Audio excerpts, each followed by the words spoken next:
আসসালামু আলাইকুম এভরিওয়ান, সবাই কেমন আছেন? আশা করি সবাই ভালো আছেন। আজ আপনাদেরকে দেখাবো গরুর গোশত দিয়ে বিরিয়ানি পাক করে। চলেন দেখে নিই। প্রথমে আমি তেল দিয়ে দিলাম পরিমাণ মতো, তারপর পেঁয়াজ কুচি দিয়ে দিলাম, একটু ভালোভাবে ভেজে নিব। তারপর রঙিন এলাচি, তেজপাতা, দারচিনি সব কিছু দিয়ে দিলাম, তারপর ভালোভাবে ভেজে নিব।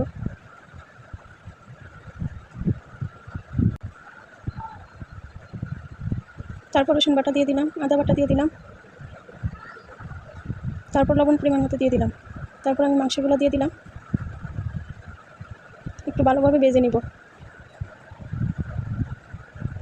তারপর কাঁচামরিচ দিয়ে দিলাম আর বিরিয়ানি রাখবো 10 মিনিট, ভালোভাবে অ্যাড করে নিব।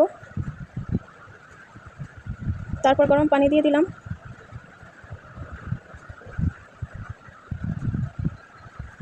10 মিনিটের জন্য রেখে দিব। হয়ে গেছে আমার বিরিয়ানি।